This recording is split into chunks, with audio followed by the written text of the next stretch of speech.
and we're live from the back seats. Dude, this car is awesome, man. You guys see that TV in here? There's a guy over there. It looks fantastic.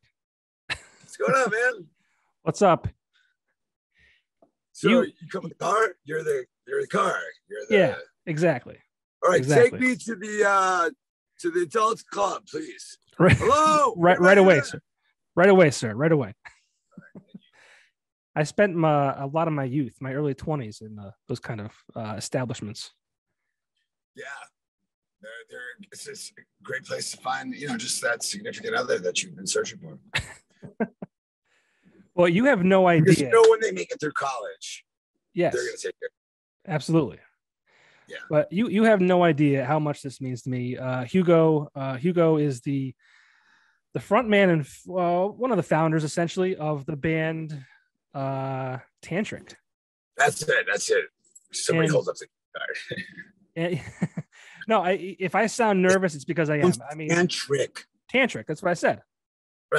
Right. They're like, I love Tantrum. You have to be very careful searching your name on the internet.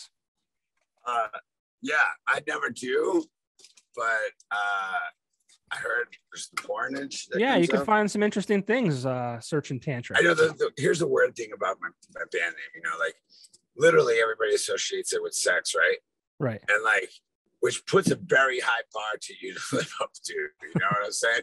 Like, your band name is Tantric. And I'm like, so that 15-minute stunt is not going to do it, but so don't ever name your band with any association with something that you're actually not any good at. Fair enough. For all the kids out there. Though. Yeah. Really. I'm good at juggling. Yeah, why not? Great at Legos.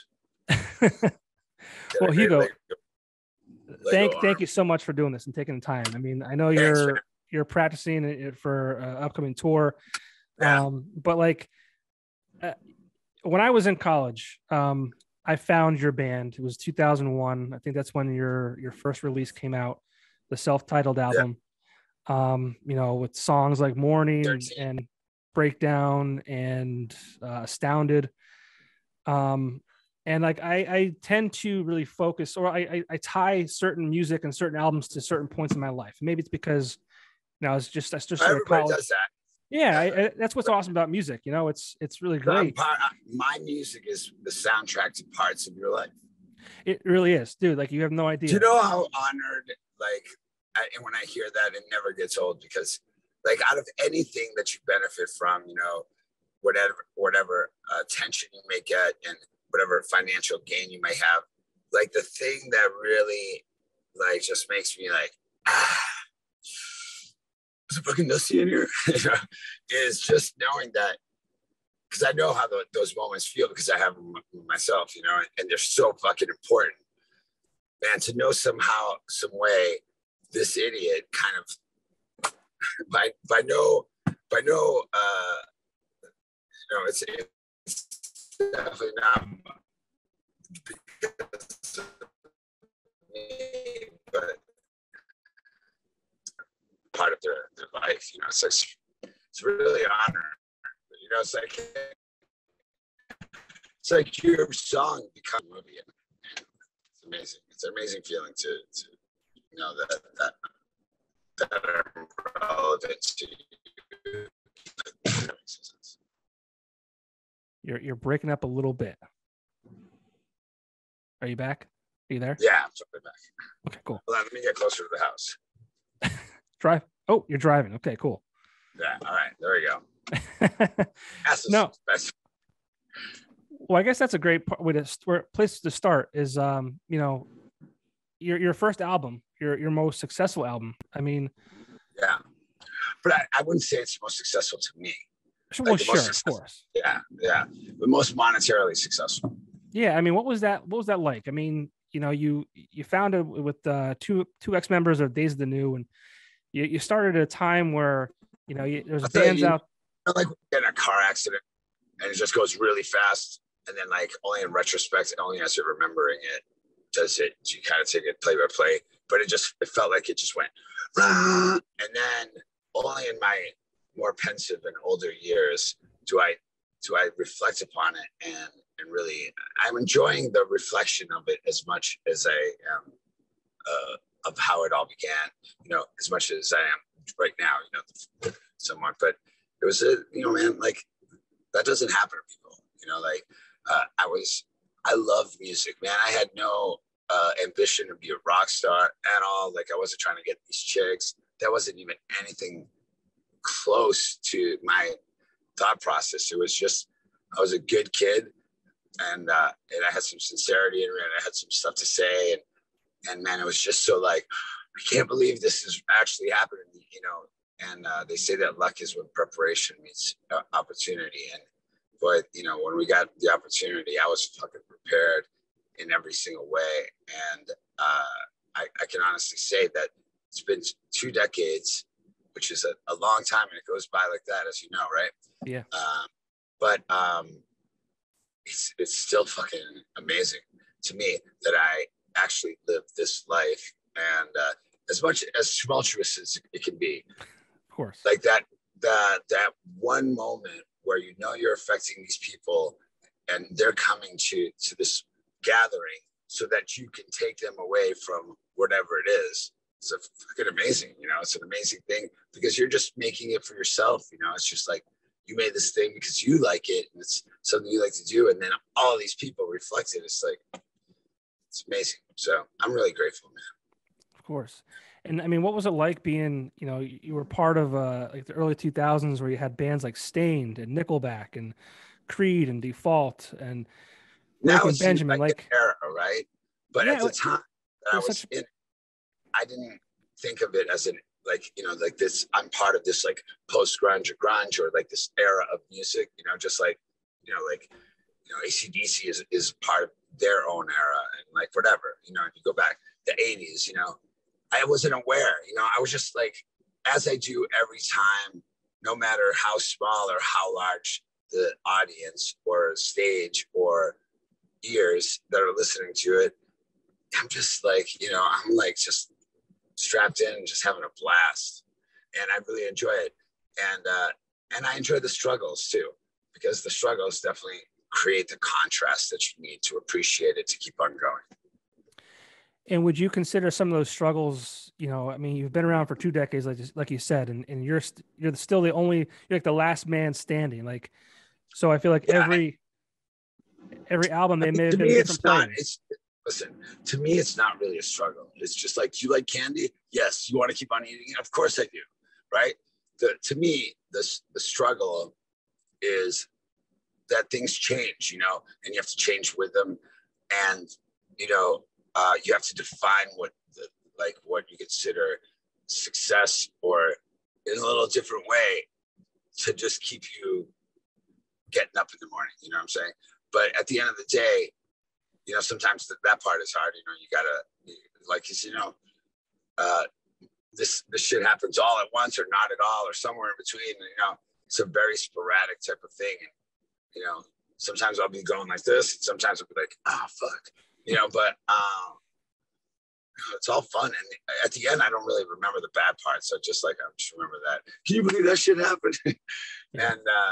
And now I'm just like, you know, I'm in my tenure of like being here, I'm just kind of like exploring other shit that I can do. You know, I've always known I could do other musical genres and shit like that, but like now it's kind of like it's time, and everything's kind of evolving nicely. You know, my life's unfolding quite lovely. Okay, I haven't been married, so making good choices. You haven't been married yet? Is that what you said? Yeah, that's probably a smart move. I'm definitely a smart move. Do you know how many toys I've got? I am. But my wife is. No, I know, but it's a smart move for me, not sure. For you. I understand. This is interviewer's wife. I understand. I don't like. Yeah, she won't listen to this. Don't worry. Yeah, she supports you from a distance. She does. She's very supportive, but she's now go back downstairs, honey. Go back downstairs. Yeah, get up the steps. Go play with your toys downstairs, Mr. Musicman. Yeah, but I mean, I used to date, you know, people. It's weird when you date somebody that like you love so much and they love you so much, but they have nothing to do with that part of you. It's like you're fucking Batman when you go in there. they're like, oh, he does this little music thing and he shakes his little tambourines. I was like, there's a little more to it than forget it. Yeah, just a little bit. Yeah. Yeah. So I mean, you've been able to create music every 3 or 4 years, new albums year after year, and what keeps you going after this long? I create music every day. I'm only able to release it every 3 or 4 years because if it was up to me, man, I'd probably write 100 songs in a year. Wow. Maybe they're not all good, but I'm always doing it. Even when I don't even have an instrument, it's always just happening. You know, there's shit going on.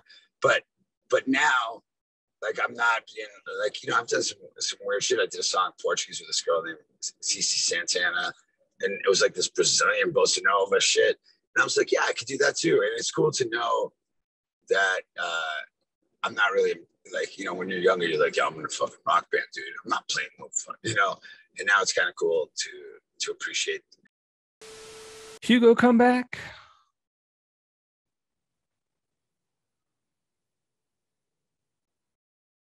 Connecting the audio. Fingers crossed. iPhone connected. We are off like a herd of turkeys. We're back. Problem. 2 G's like ourselves. This may be the most chaotic podcast I've ever done. Well, it doesn't surprise me at all that I'm the part of it. You know. We'll put it together. We'll cut it up and put it together. It very well could be because of me that it is like that. That's okay. Is that your life? Is that who you are? Yeah. I bring as far as you know, just a tornado that just kind of like just throws everything. Yeah, pretty much. I'm like the poster child of ADD, so I have to be doing 16 things at once, and all with a master plan that only I am aware of. Gotcha. Well, I was like, Hugo, if you didn't want to do the podcast, you could have just like said you didn't want to do it. You don't have to like fake it. Right. I will drive there, wherever it is. I'll go in your basement. We'll do it face to face. We can't though. It's COVID. It's COVID season. Like, you want a beer? You want a beer, dude? A beer? I would love a beer. So where are you? Where are you based? Pennsylvania. Pennsylvania. Pennsylvania. And you guys specifically skipping a jump. Yeah, Scranton specifically. You guys actually played here a couple times. Yep. Yeah, I played there a shit ton of times, and it's good people of Scranton. Yeah, and I missed you every single time. Right. So hold on, it's not in Scranton where they make that beer, the Yingling? That's Pottsville, I believe. Pottsville. Yeah. So which is it's close. It's like an hour and a half or so from here. Yeah. Yeah, Scranton is known for The Office. Yeah, and there's also this. I have some history in Scranton. I did this. I raced to Scranton and back once on a dare.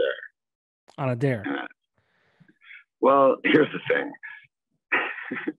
This might not be relevant to music, so we might want to conversate about this after. No, that's fine.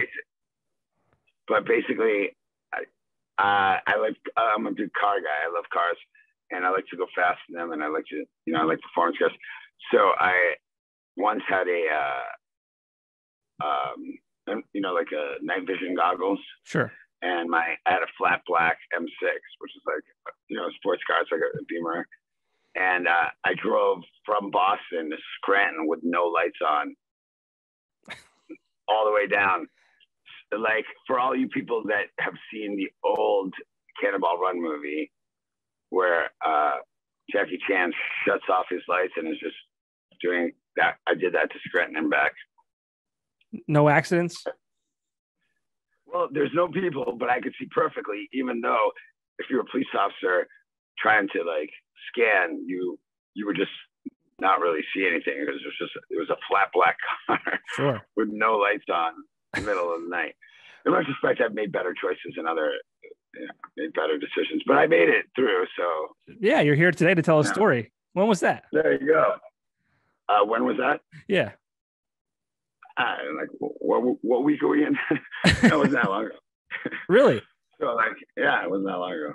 Wow. Let's see, a couple of years. So but I had to beat some sort of world record because I was going pretty quick. How fast did you get to from Boston to Scranton?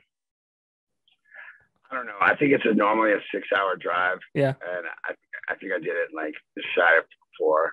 Okay. And then you got to Scranton and then turn around and went home, or what? No.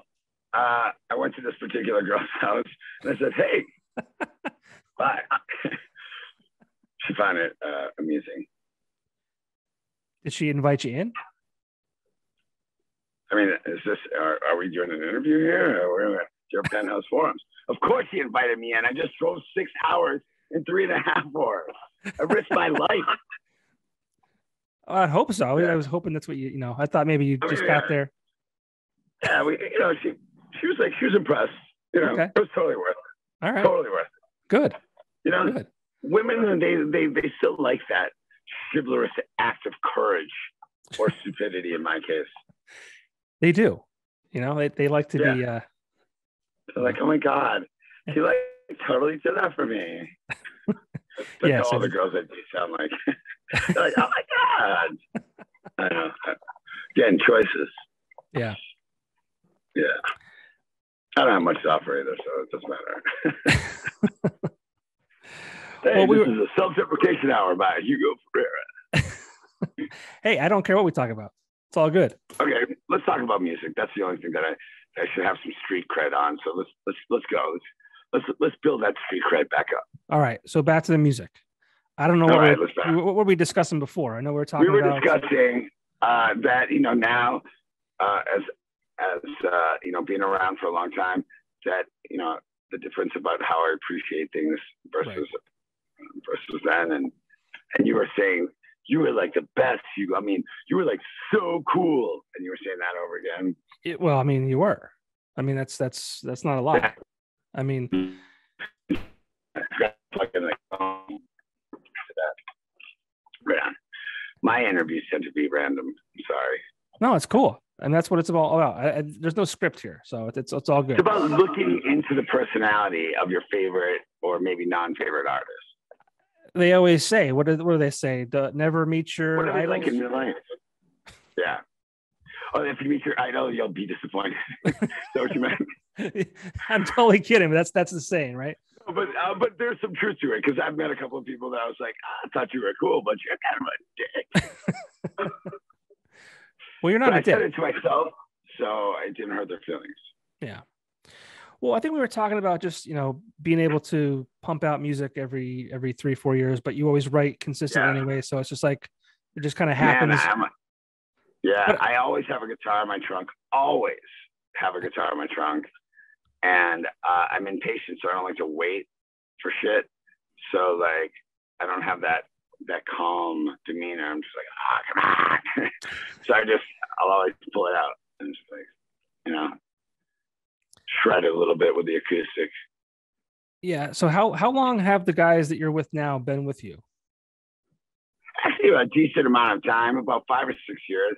That's great. And I'm not even just saying this, but they're amazing. I mean, I have an amazing, amazing band. And Tantric is certainly a sum of its parts, like I'm just a part of it. But this band is, I have like their work ethic, their drive, how much I lean on them to, for so many things is amazing. They're great friends. I mean, I would say it's the happiest I've ever been in any incarnation of any of Tantric or anything before, because this is, when you picture something how it should be, that's how I feel like it is. Other than me, like kind of throwing wrenches in it every now and then, but I'm the elder, so you're gonna have to deal with that. They got to follow the leader, right? I don't know that I'm a leader, but I lead when appropriate. But I try to dictate or allocate responsibilities to those who can do it better. If that should be me, I'll do it. But really, you know, it's not even about that. We drive 100,000 miles in a year and like don't even flinch, you know, and that says something about a group of people that can be that together in that tight quarters all the time and just still have a blast every day. Yeah, and you guys are you about to go back out on tour, or? We haven't stopped. I literally can say, what is stopping touring? I think the most we've ever had off, and it's like starting point to end point, is maybe 2 weeks for the last 5 years. Well, what about COVID? What about COVID? We never really affected us that much because basically,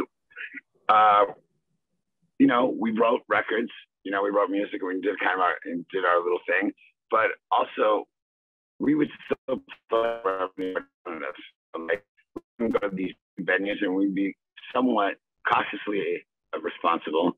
Sure. But you know what I'm saying? We, you know, there's not a lot of help from the federal government for musicians. I mean, there was that little bit, but you know, luckily, I have a little bit of bank, but it's little people, you know, in this thing, which is sad. You know, they should protect the arts as much as they protect Joe Schmo who fucking swings a hammer. Sure. Not so much. Yeah, what was that like? I'm a fiscal genius. What was that like though for you guys? I mean, obviously, you know, you said you weren't really affected too much by it, but I mean, you were. I mean, like, what was that like? We were, but the thing is that it didn't like depress me, and you know, we found a way to stay busy. We found a way to like just tread above water, but there was times where we were definitely taking in a lot of water. It's just as bad, you know, because you know you're used to playing like 4 or 5 days in a week, and now these things are cut to the 2 days that you're playing. And to get to those places requires money. Sure. So by the time, you know, so it was a struggle. But I'm not complaining, you know, just, you know, pointing out a reality. Yeah, of course. Yeah, I'm not saying that at all. I talked to a lot of musicians, and I was always kind of concerned and you know how they, you know, reacted to all this because. So you're the guy that was concerned. Okay, that's one. No, I mean, that's your life. I mean, I started a fundraiser for the bands in our area, like a t-shirt fundraiser where I gathered all these logos for bands and I created merch for them, and people could buy their merch and the money that was spent towards the merch was given back to them. There should be more people like you that do that, you know, not that I'm like, you know, but it's like stupid. It's, you know, you got a little bit of pride. So you'll never see my band or me ever like put a GoFundMe or anything, sure. Even if I'm desperate as fuck because I'm just too prideful, you know, won't ever let the people see me sweat.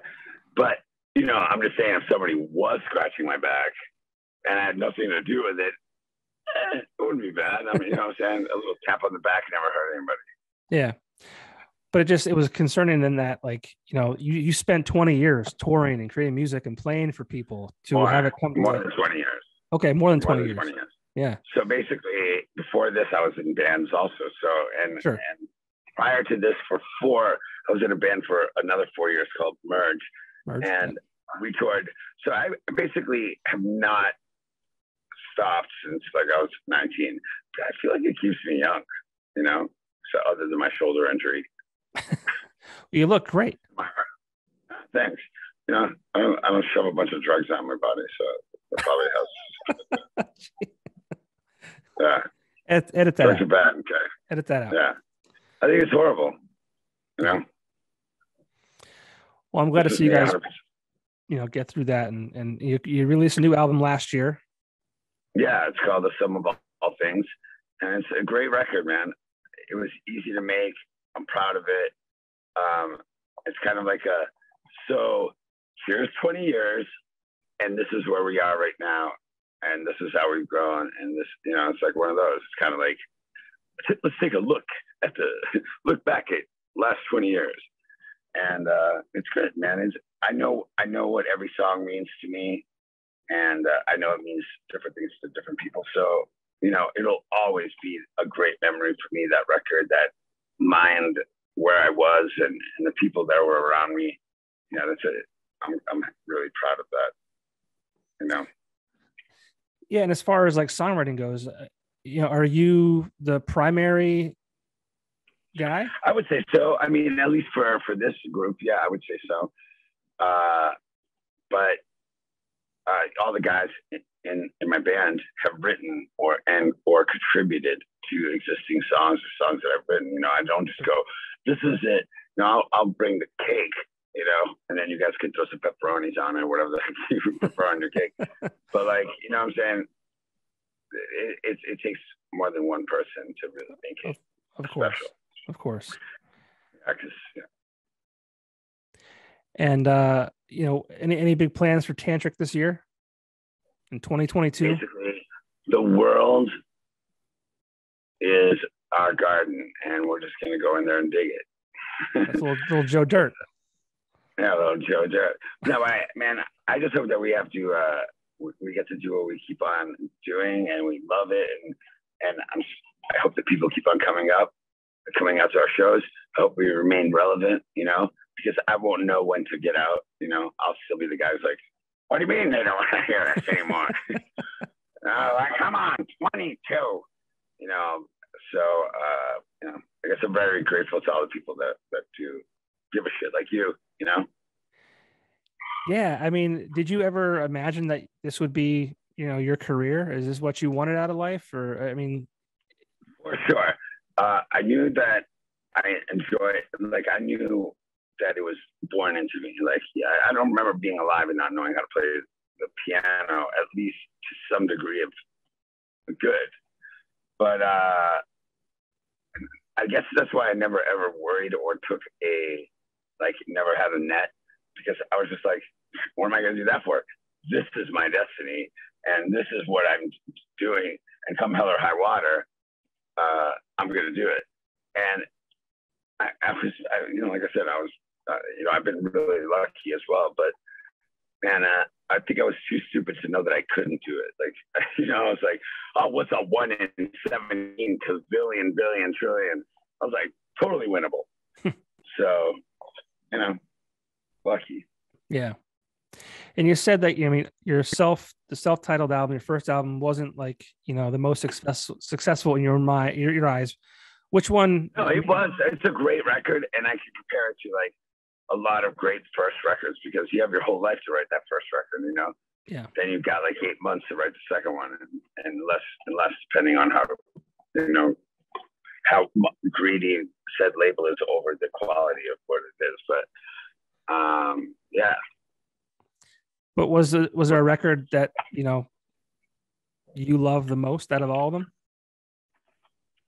Man, I would have to compare it to you having a half dozen kids. There's qualities about them all that you love, and of course you love them all, but in different ways. Mm-hmm. And you know which one is going to jail first. It's that little bastard right there. Toby, get the hell out. Yeah, but yeah. Well, that first album was incredible. Like I will never forget it. A good record. You know what? I think Pearl Jam's first record, 10, was a great record. Yeah. And I think that's our 10. Absolutely, and it'll 100%. Always be for that. But and you know what? We didn't aim for it. It was just something that happened in that brief history and time, and then we'll never repeat.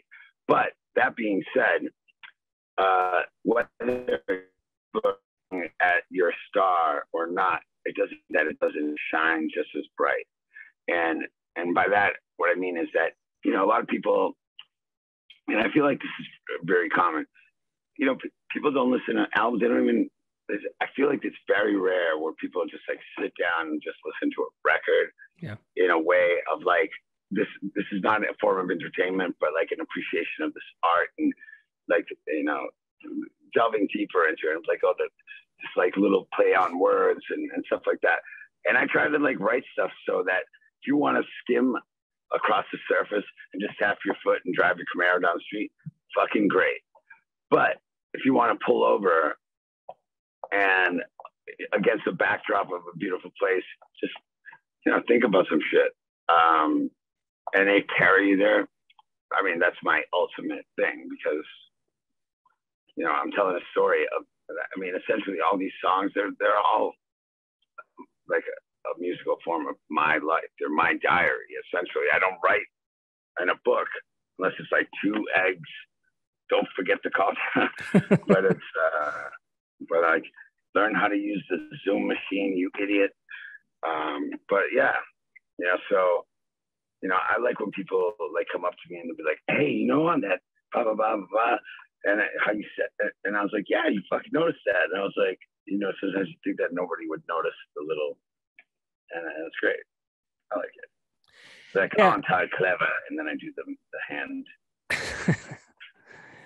Yeah, I mean, you kind of enter the scene too, like as far as that album was, like, where people created records and they wrote records and they recorded records from front to back. And nowadays in 2022, it's more singles and shit like that. I mean, I'm an old school guy. I like the records in full. Are you just going to keep pushing out records and say, fuck that? Like, we're not going to do the single shit? As long as I'm alive, there's a story to tell of like the last thing that happened. Since, it's like, stay tuned for your next. And right now I'm creating more memories so that I'll reflect upon them, because that's really the inspiration to write for me, is that like anytime I feel an intense emotion, whether it's anger, or happiness, or whatever the hell it is, like I'm coming down from that emotion, like the necessity to put it in this art piece, it becomes instant. And I'll just want to, I'll be like, I have to put this down somehow. And it normally happens fast, Yeah. If you can't get the song written in about 30 or 45 minutes tops, and you start just going over and over for hours, you're beating a dead horse. It should flow. 35 minutes should be 35, 40 minutes is the length of really being intensively anal about. That's all it should take you, in my opinion, to write a song. Now, do you know what? Yeah, go ahead.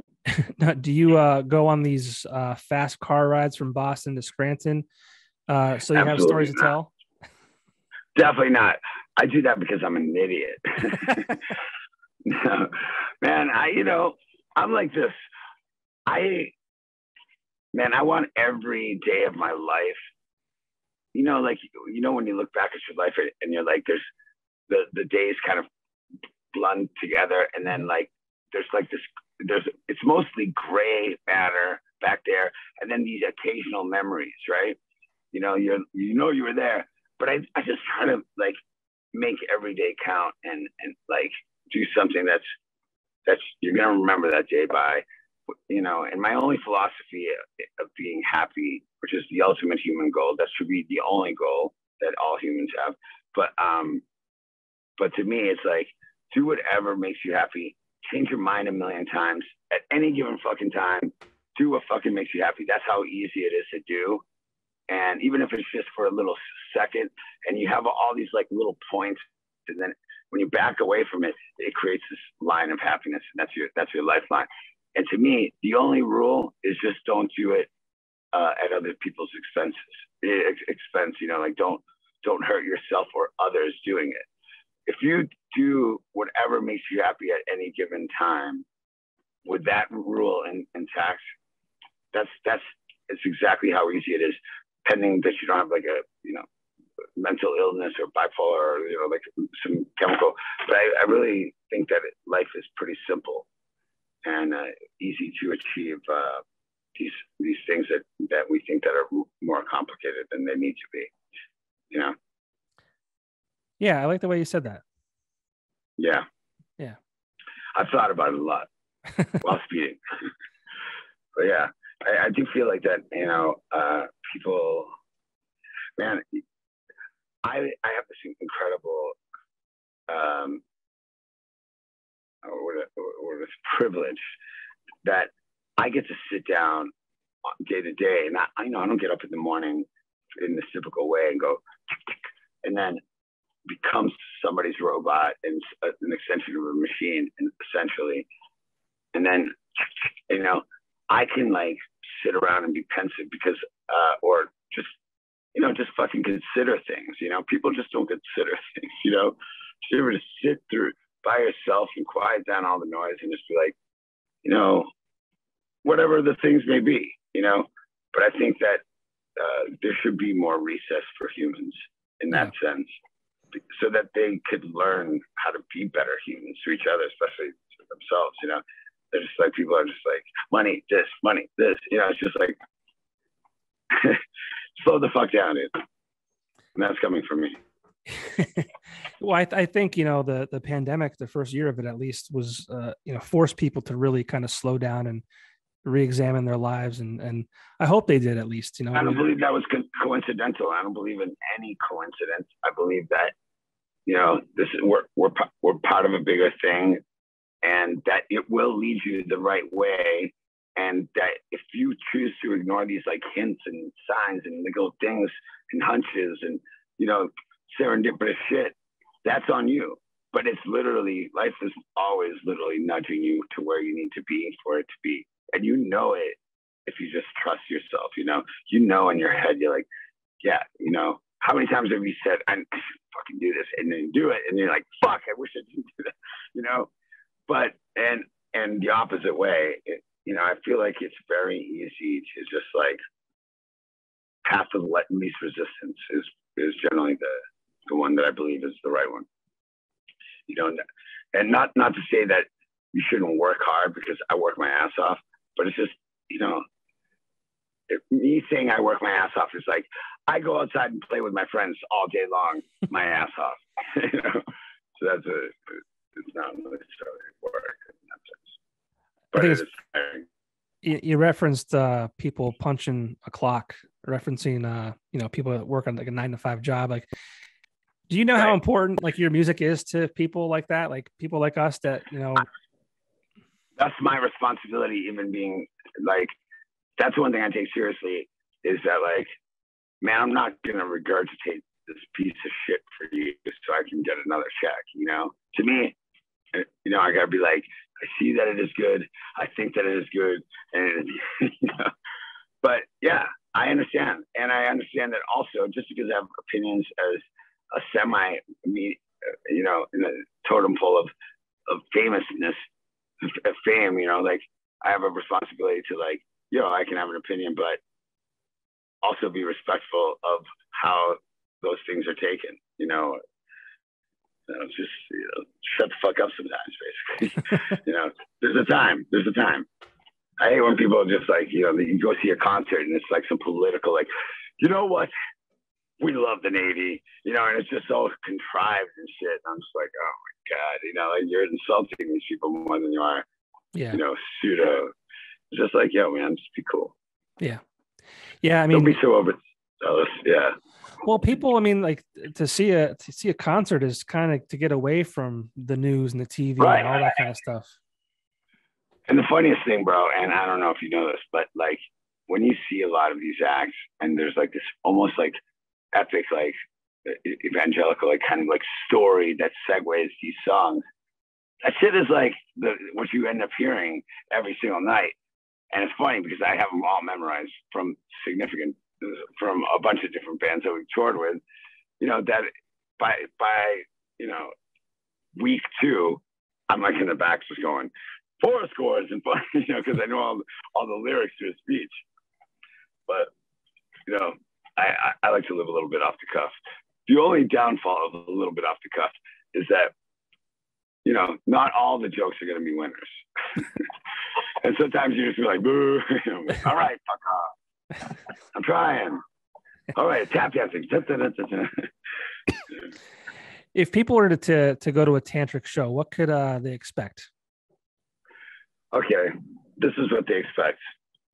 Imagine a band that you could see in any type of arena. Like, you could see this band in a huge stage, you could see them in anything, but you're going to get the same effort and same, man, we want to be there. It's not a chore for us. And when you project that, whether purposely or not purposely, it's contagious. You know, people want to be there with you. So we don't do that purposely. We don't get awards for doing that. We're fortunate that we want to be there and we can be. And as a result of that, you know, the audience becomes a part of it and interacts in a different way. And as a result of all of these things happening, the fucking something magical happens. So we love that. And, you know, I don't care. You know, it's always nice to play in front of a crowd of, you know, 5 billion. It's like, you know, it's like, wow, this is awe-provoking.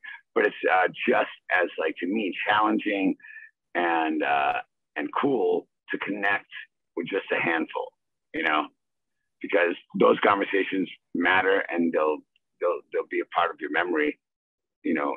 And I remember all these moments I've had with people that come to my show that really affected me, and you know, that I'm like, yo, that's, if I had a box of memories, this one's going in there, you know. Yeah.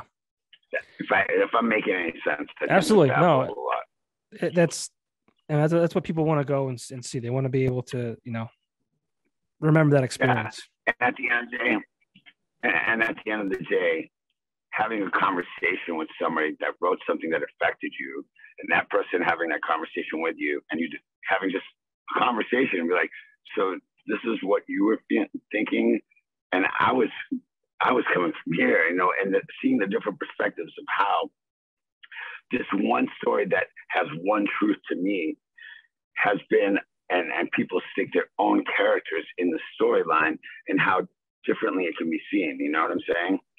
And it's an amazing thing, because I purposely write a little bit in that sense. So it's kind of like a Mad Libs, you know, you can stick your little to make it relatable to you, you know, because I don't go, and Lisa was a damn, you know, like, or, you know what I'm saying? There's no specifics, but there's specific emotion involved, but no specific story to get to it. You know what I'm saying? Sure. It's good. Yeah. You know, people don't want to feel crazy, and they feel crazy when they're going through pain or some emotion or whatever, and they're listening or whatever. You know, the brain and the heart mixing together. It's crazy. It's a powerful thing. But like when you feel like somebody else, you're like, oh, you like that too? Oh, well, now I feel less crazy. That guy does it.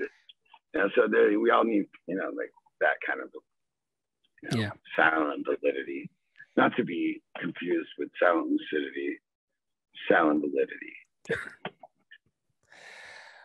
Well, Hugo, I mean, I can't thank you enough for taking the time to talk to me. I mean, dude, thank you.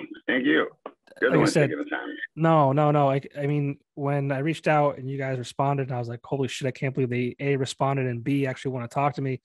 I'm not blowing smoke up your ass. Like that first album, my first year of college, my best friends, John Sharkus and Justin Hall, like I remember being in their dorm room and listening to this. We actually we took a trip to Boston. We had that CD on most of the way there on repeat. I remember when the album with Down and Out came out, I think it was 2008. That's when I met my current, my wife now. She was just my girlfriend at the time, but there's all these pieces of your music and like parts of my life. Man, it's amazing. Well, man, I am so happy that I am part of your life like that. And that makes me really happy, man. I don't know. It's really, you know, it's awesome. I'm glad that, you know, somewhere I was there interrupting your promotion. I met my wife just when you think that. Well, you know, it's just like, yeah, they come at the right time. My songs come only at the appropriate times on the radio. Of course. But thank you. I appreciate that. Was a great thank you. Best of luck. God bless. Yeah, best of luck with the tour. And you know, best of luck with the new album, Some of All Things, and I'm sure all your stuff. It's a great record. Everybody should go out there and at least fucking listen to it because it's good as fuck. Yeah. All right, man. Well, thank you so much again. I really appreciate it. All right. All right, I'll talk to you soon. See you, brother. Thanks.